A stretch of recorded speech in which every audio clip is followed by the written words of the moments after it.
बुढ़ावा ठोके कपार बाबा, कपार बाबा, मोरे कर्म में बीबी नहीं। बुढ़ावा ठोके कपार बाबा, मोरे कर्म में बीबी नहीं। बीबी नहीं भैया बीबी नहीं, बीबी नहीं भैया बीबी नहीं। बुढ़ावा ठोके कपार बाबा, कपार बाबा, मोरे कर्म में बीबी नहीं।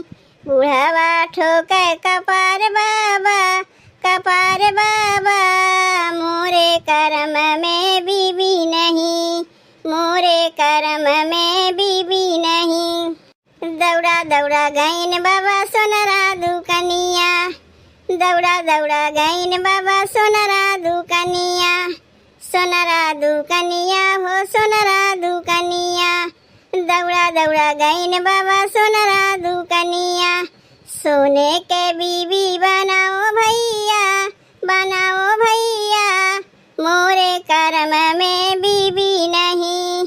सोने के बीबी बनाओ भैया, बनाओ भैया, मोरे कर्म में बीबी नहीं।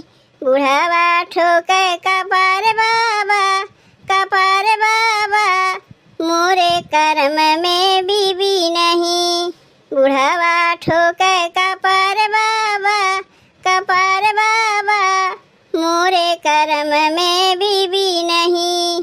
सोने के बीबी बाबा बगल में सुतावे, सोने के बीबी बाबा बगल में सुतावे, बगल में सुतावे बाबा बगल में सुतावे। सोने के बीबी बाबा बगल में सुतावे। चोरावा लई गए चोराए बाबा, चोराए बाबा, मोरे कर्म में बीबी नहीं। चोरावा लई गए चोराए बाबा, चोराए बाबा, मोरे कर्म में बीबी नहीं। बुढ़ावा ठोके कपार बाबा, कपार बाबा, मोरे कर्म में बीबी नहीं। बुढ़ावा ठोके कपार बाबा, कपार बाबा, मोरे कर्म में बीबी नहीं। मोरे कर्म में बीबी नहीं। दौड़ा दौड़ा गईन बाबा दर्जी दुकनिया, दौड़ा दौड़ा गईन बाबा दर्जी दुकनिया। दर्जी दुकनिया भैया दर्जी दुकनिया, दौड़ा दौड़ा गईन बाबा दर्जी दुकनिया।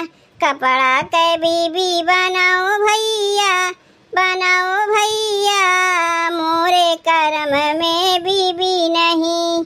कपड़ा के बीबी बनाओ भैया, बनाओ भैया, मोरे कर्म में बीबी नहीं। मोरे कर्म में बीबी नहीं। बुढ़ावा ठोके कपार बाबा, कपार बाबा, मोरे कर्म में बीबी नहीं। बुढ़ावा ठोके कपार बाबा, कपार बाबा, मोरे कर्म में बीबी नहीं। मोरे कर्म में बीबी नहीं। कपड़ा के बीबी बगल में सुतावे, कपड़ा के बीबी बगल में सुतावे, बगल में सुतावे, बगल में सुतावे। कपड़ा के बीबी बगल में सुतावे।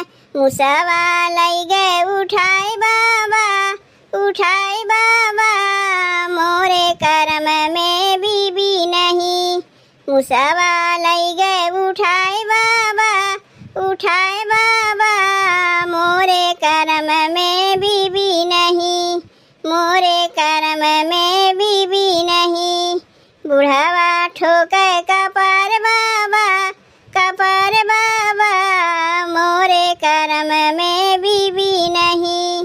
बुढ़ावा ठोके कपार बाबा, कपार बाबा, मोरे कर्म में बीबी नहीं। बीबी नहीं भैया बीबी नहीं, मोरे कर्म में बीबी नहीं। तब भैया बहनी अवधी गीत कैसन लाग? अगर अच्छा लाग हो चैनलवा के सब्सक्राइब कर दियो और वीडियो को लाइक कर दियो भैया बहनी।